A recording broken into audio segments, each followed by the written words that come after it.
भगूर स्वातंत्र्यवीर सावरकर जन्मभूमीत काश्मीरमध्ये पहलगाम येथे अतिरेक्यांच्या दहशतवादी हल्ल्यात मृत झालेल्या नागरिकांना भावपूर्ण श्रद्धांजली व निषेध सभा आयोजित करण्यात आली आहे। भगूर स्वातंत्र्यवीर सावरकरांच्या जन्मभूमीत काश्मीरमध्ये पहलगाम येथे अतिरेकी दहशतवादी संघटनेने भारतीय पर्यटकांवर केलेल्या भ्याड हल्ल्याचा जाहीर निषेध म्हणून निषेध सभा व मृत झालेल्या भारतीय नागरिकांना भगूर शहरातील ग्रामस्थ सर्वपक्षीय कार्यकर्त्यांच्या वतीने छत्रपती शिवाजी चौकात भगूर ग्रामस्थ सर्वपक्षीय नागरिकांनी एकत्र येऊन अतिरेकी हल्ल्याचा जाहीर निषेध व्यक्त केलाय।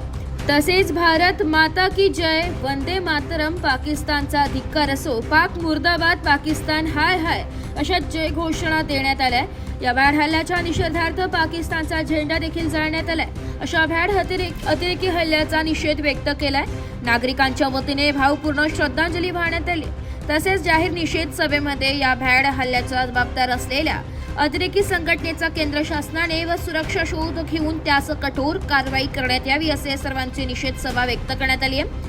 सदरील निषेध सभेमध्ये व भावपूर्ण श्रद्धांजली वाहण्यासाठी मधुकर कापसे, सुभाष जाधव, संग्राम गायकवाड, मनोज कुवर, काकासाहेब देशमुख, विक्रम सोनवणे, प्रसाद आडके, विशाल बलकवडे, प्रताप गायकवाड, हनुमंतराव देशमुख, मृत्युंजय कापसे, उत्तम करंजकर, अनाजी कापसे, संजय जाधव, प्रकाश सुराणा, शशिकांत देशमुख, पंडित हरक, जयवंत करंजकर, महेश हासे, लक्ष्मण देशमुख, राजेंद्र मुंदडा, पांडू ओहळ, संपत देशमुख, निलेश हसे असे असंख्य नागरिक उपस्थित होते। त्यांनी आपला निषेध भावना व्यक्त करताना सदरील अतिरेकी संघटनेचा मुळापासून नायनाट करावा अशी भावना व्यक्त केली आहे व सदर मुक्त झालेल्या नागरिकांना भावपूर्ण श्रद्धांजली अर्पण करण्यात आली आहे।